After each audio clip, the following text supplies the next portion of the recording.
in Popular Culture, Chapter 15 and 16. The essential question is, how did the poor and wealthy live differently? So, what we're going to take a look at is the difference between the lifestyles of the elite, the wealthy, and the popular, who are the poor. So, let's take a look at elite and popular culture. A more obvious distinction became between the elite and popular cultures, noticeably in the 18th century. And this meant that they got further apart.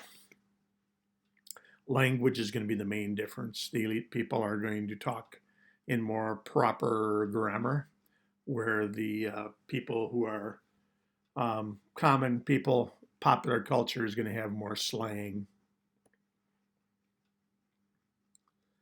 And one of the questions that comes to all people at this time is, should we have Latin, which was the universal language, or should we have a national language?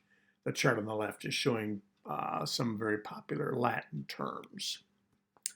And since the printing press, virtually all printing was in a national language. So that is something that comes either French, English, German, whatever, or Latin. And Latin is still the universal language. But what you're starting to see now is the advent of national languages in print. And because education was limited, the masses spoke as they did before with great variation. You had all kinds of dialects. One part of the country oftentimes did not understand another part because of the dialects. I think it's very similar to, like, in the United States, if you consider South, West Coast, East Coast, and North. We do have four pretty distinguished dialects. Dialects made communication tough. Grammar and spelling are going to become regularized during this time, and that was one of the issues that you had when you're trying to speak with somebody with a different dialect. Dialects made it hard, though, for people to understand each other in different parts of the country. Let's look at elite versus popular culture and exactly what the differences were. Elite culture was transmitted mainly by books, whereas popular culture was mainly oral, and a lot of that has been lost. Every village had a village storyteller, like you see in the bottom of the pictures there. The top picture is showing some of the early books, but most of those have not survived because the paper was not very good. Storytelling was the main responsibility of someone in each village, so every village had a storyteller, and they did try to train somebody and pass that on. As far as the poor goes, in some respects, a lot of the poor in the 17th century was worse than that in the Middle Ages. Diet varied with class, and the reason I say it was worse is because the rich kept getting richer where the poor did not move. And you could really tell how rich you were by what you ate. There was less meat available because the population had grown. There was also less land available for grazing. Obviously, you need to put that excess population someplace. Staples in the diet for all Europeans was bread, and a pound of bread was eaten per day. To this day, the Europeans still eat a lot of bread. Cabbage and beans were staples in the diet. You often made that into soup. Lots of soup was eaten of all kinds, and especially for the poor, every now and then they would get soup that you'd have meat in. Otherwise, it was vegetables. Whereas the rich, they had delicate menus prepared by professionals. Most of the wealthy families had a chef, and it was a way to show your wealth. And so the 7-course meal became very popular. The more courses you had, the better way to show wealth and the massive amount of dishes that you used.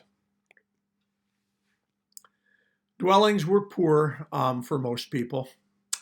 Very little furniture for the poor. Oftentimes it was kind of one room for everything.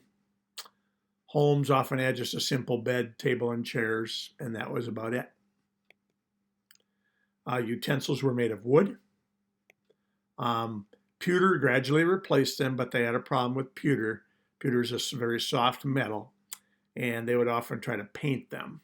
and used lead-based paint. And so there were all kinds of issues with pewter cups. And if you had like wine in a pewter cup, you would eat away the paint and you would get the lead in your system. And so they actually have proven this, that a lot of people got lead poisoning. This led to way more mentally ill people and people with mental problems. And so you have all kinds of issues with the brain getting hurt by lead.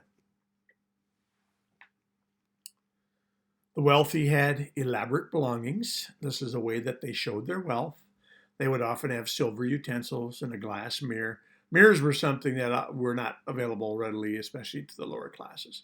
And so it's one reason they look pretty haggard. And we don't have pictures, we have paintings and stuff, but many times the poor looked awful, bad teeth, they didn't take care of their hair, they were dirty. The wealthy had houses with special rooms, a bedroom, kitchen, etc. Whereas the poor are going to have kind of that one room style. They also had more furniture. They had adornments on the walls, fancy lighting, rugs, pictures up, that kind of thing. Beverage use saw progress, and I put progress in quotes because some people would say it didn't make things better. But in the 1700s, coffee and tea were readily available. We were trading now with the Far East and other warmer climates where we could get the coffee and tea. Cheap wine, whiskey, and gin were also available.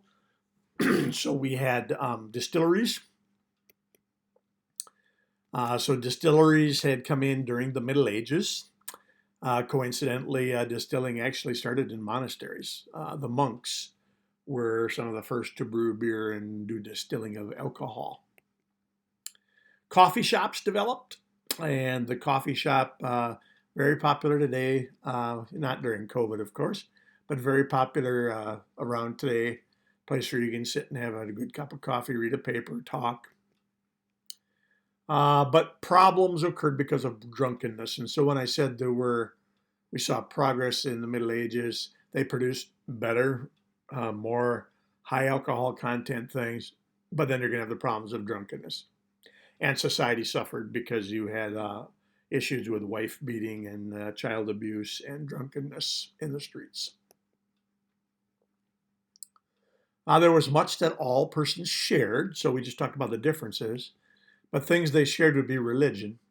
And often they would go to the same churches. All classes went to the same churches.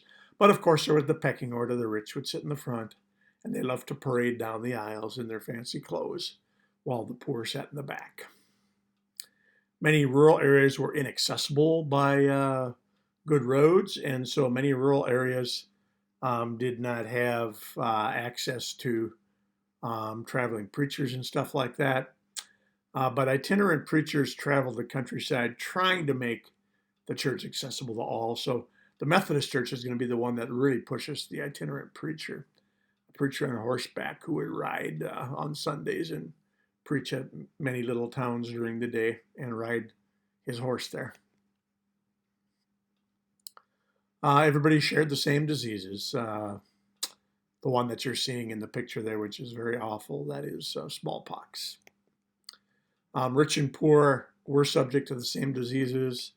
The causes of disease were not readily known, as of course we know with the plague, which was carried by lice on rats, and then the rats, of course, were transported by ship, and we did not understand how diseases were passed. The rich had doctors, and although doctors were not fantastic, they were better than nothing. The poor had local healers, and there were some people that made a name for themselves as a local healer using herbs and things from the woods. And there's a lot to that, actually. There's a lot of plants that can be used to produce drugs that can heal. Charity was extended to the poor, subject to the local church. Governments did not do it, but the church often did, and there were offerings given to help the poor. The cities is where you saw the stark contrast between classes. Elite and popular culture separated in non-material aspects, especially. The rich had manners, they read books, The poor did not. The rich paid for entertainment. They went to plays, operas, etc. The poor, on the other hand, uncouth, vulgar. Um, they often worked together in the village, so you had kind of a village mentality there. And you've probably all heard this, that the burp used to be a compliment to the chef, and that's the kind of thing that happened with the poor around the table. The storytelling was the main source of entertainment for the poor. So they made sure they had a good village storyteller, and at night sitting around the campfire or in houses sitting around lamplight, candles, you would have storytelling. Now, as far as written material goes, almanacs were popular ways to give advice and share anecdotes, and that's going to continue into the 20th century. We still have them, although they're not very popular today. Cheaply printed books were made available. When people started to be able to read, they wanted something to read. The problem with the cheaply printed books is none of these 17th century items have survived because the materials break down over time. The paper was very, very poor, and the bindings broke and things like that. Oral traditions through storytelling are the best sources of how people lived. And what did happen is over time, those oral traditions passed down from generation to generation, did get put into books, but believe me, a lot of stuff was lost. Of the oral traditions that we know, we probably know, a tenth of what they actually had. They do exist in the form of fables, stories, poems, and sayings from the time. And again, this is another thing that's changed between when I was a kid and you guys were. When I was a kid, we read Aesop's fables and we read stories from the past. I don't know if anybody's ever heard of Uncle Remus. Those were stories about the South, the antebellum years. And in Europe, that's where that kind of got its start. So fables tried to have a moral, stories, poems, all the sayings of the time. Some got written down, some did not. Another thing that was a difference between the rich and the poor is witchcraft and magic and the belief system. The belief in witchcraft and magic was found in all social classes in 1600. But by 1700, they were disappearing from elite culture, but not popular. So that was another way to tell the difference. The poor, lower classes were very superstitious. They believed in that forest had all of the demons and things in which we talked about earlier. There was a demon behind every tree in the forest in the popular culture. There were two types of magic that they recognized. Good magic, or Wicca, or white magic, it was often called, was considered helpful. And so there were people that could perform helpful deeds with white magic. At least that was their belief. Then bad magic or black magic would cause harm. This was spells and curses and things like that. And this is usually what we think of with witchcraft. Now, the way popular culture was expressed, fairs and carnivals showed popular culture, and this tradition has come over to the United States. Obviously, every little town's got its fairs and carnivals. These usually preceded Lent. For example, Fat Tuesday was an example, and you probably know what Fat Tuesday is all about. But during Lent, you're supposed to quit eating some of the rich foods, maybe give up foods altogether. And on Fat Tuesday, you got rid of all of the sugar and all of the fat and everything in the house, and you made all kinds of great desserts and fatty foods. These defined custom. They ridiculed authority. So in other words, defined custom, things that happen at the fairs and carnivals are going to become kind of the end things. And oftentimes fairs and carnivals ridiculed authority. This is actually allowed by the authorities as kind of a way for people to let off steam. In 1600, all classes took part in these. So the rich would come down to the fairs and carnivals. And like in the movie about Hunchback of Notre Dame, Topsy-Turvy Day was the day everybody changed and they dressed in something that was opposite, or they did some sort of a role playing that was opposite of what they normally were. By 1700, just the popular culture was expressed through fairs and carnivals, and now the wealthy are going to have their own in books and operas and plays. The difference between the classes widened over time. And so what I would like you guys to do then is write your summary. Make sure you look back at that essential question about how elite and popular culture were different.